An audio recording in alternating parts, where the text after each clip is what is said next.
Hello friends, எல்லாருக்கும் வணக்கம். இன்றைக்கி நம்ம சேனலில் என்ன பார்க்க போகிறோன்னா மரவள்ளி கிழங்கு வடை. மரவள்ளி கிழங்குங்கிறது ரொம்ப உடம்புக்கு நல்லது.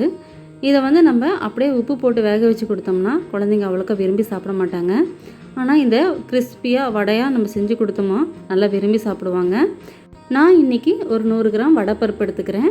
வடைப்பருப்பை நல்லா க்ளீன் பண்ணிவிட்டு தண்ணி ஊற்றி 10 நிமிஷம் ஊற வச்சுக்கலாம். 10 நிமிஷம் ஊறினதுக்கப்புறம் பருப்பு நல்லா க்ளீன் பண்ணி கழுவி எடுத்துக்கலாம். தண்ணி எதுவுமே இல்லாமல் ட்ரையாக எடுத்துக்கலாம். இப்போ வடைக்கு தேவையான பொருள் பார்த்துக்கலாம். வடைப்பருப்பு 100 கிராம்,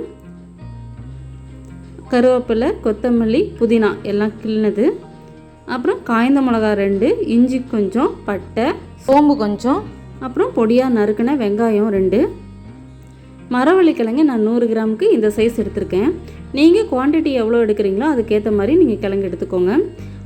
கிழங்குல இருக்கிற நல்லா தோலெல்லாம் சீவிட்டு அதை இந்த மாதிரி சின்ன சின்ன பீஸாக நம்ம கட் பண்ணி எடுத்துக்கலாம். அப்போ தான் அரைக்கும் போது நல்லா அரைப்படும். இப்போ இதெல்லாம் ஒரு மிக்ஸி ஜாருக்கு மாற்றிக்கலாம். மிக்ஸி ஜாரில் நான் கொஞ்சம் உப்பு போட்டிருக்கேன், தேவையான அளவுக்கு உப்பு சேர்த்துருக்கேன். அதில் இப்போ நம்ம எடுத்து வச்சுருக்கிற மரவள்ளி கிழங்கு ஆட் பண்ணிக்கலாம். நம்ம எடுத்து வச்சுருக்கிற மிளகாய், இஞ்சி, பட்டை, சோம்பு இதெல்லாம் போட்டு ஃபஸ்ட்டு அரைச்சி எடுத்துக்கலாம். ரொம்ப நைஸாக அரைச்சிடக்கூடாது, குறப்பாக அரைக்கணும். ஃபஸ்ட்டே நம்ம கிழங்கு பருப்பு எல்லாம் ஒட்டுக்கா அரைச்சிட்டோம்னா அதெல்லாம் நல்லா நைஸாகிரும். அந்த மாதிரி அரைக்கக்கூடாது. அதனால் இந்த மாதிரி ஃபஸ்ட்டு நம்ம கிழங்க போட்டு குறன்னு அந்த பதத்துக்கு அரைச்சி எடுத்துக்கலாம். அதுக்கப்புறம் நம்ம எடுத்து வச்சுருக்கிற பருப்பை ஆட் பண்ணிக்கலாம். ரொம்ப நைஸாக அரைச்சிடக்கூடாது. நம்ம எப்பயுமே பருப்பு வடை செய்கிற மாதிரி அந்த பதத்துக்கு நம்ம அரைச்சி எடுத்துக்கலாம். இப்போ நம்ம மாவு அரைச்சாச்சு. இதில் நம்ம எடுத்து வச்சுருக்கிற வெங்காயத்தை ஆட் பண்ணிக்கலாம். அப்புறம் கருவேப்பிலை, கொத்தமல்லி, புதினா எல்லாம் ஆட் பண்ணிக்கலாம். இது நல்லா பிசைஞ்சு உப்பு இருக்கான்னு நீங்கள் பார்த்துக்கோங்க. உங்களுக்கு வேணும்னா நீங்கள் உப்பு போட்டு நல்லா பிசைஞ்சு விட்டுக்கோங்க. உங்களுக்கு வடை எந்த சைஸில் வேணுமோ அந்தளவுக்கு உருண்டை பிடிச்சிக்கோங்க. பெருசாக வேணும்னா கொஞ்சம் நிறையா மாவு எடுத்து நீங்கள் உருண்டை பிடிச்சிக்கோங்க. சின்ன சின்ன வடைங்களாக வேணும் அப்படின்னா இந்த மாதிரி கொஞ்சம் கொஞ்சமாக பிடிச்சிக்கோங்க. குழந்தைங்க சின்ன சின்ன வடைங்க தான் லைக் பண்ணுங்கள். அதனால் நான் சின்ன சின்னதாக பிடிச்சிக்கிட்டேன். இப்போ எண்ணெய் காஞ்சதும் ஒவ்வொரு வடையாக நம்ம தட்டி போட்டு எடுத்துக்கலாம். நல்லா மீடியம் ஃப்ளேமில் வச்சு நல்லா வேக விடுங்க.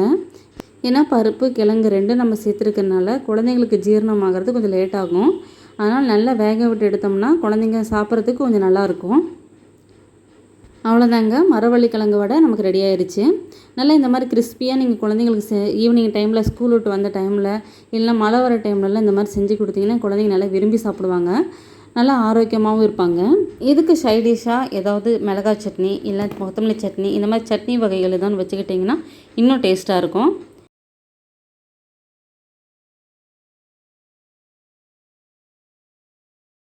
இப்போ நான் உங்களுக்கு ஒரு வடை எடுத்து நான் புட்டு கட்டுறேன் பாருங்கள். நல்லா உள்ளே வெந்து பார்க்குறதுக்கே நல்லா சாப்பிடணும் போல் அவ்வளோ டேஸ்ட்டாக இருக்கும். இந்த ரெசிபி உங்களுக்கு பிடிச்சதுன்னா என்னோடய சேனலை சப்ஸ்கிரைப் பண்ணுங்கள். மறக்காமல் பக்கத்தில் இருக்க பெல் ஐக்கானை கிளிக் பண்ணுங்கள். அப்போ தான் நான் போடுற வீடியோஸ் எல்லாம் உங்களுக்கு நோட்டிஃபிகேஷனில் வரும். நீங்களும் இதை ட்ரை பண்ணி பார்த்துட்டு எனக்கு கமெண்ட் பண்ணுங்கள். தேங்க்யூ.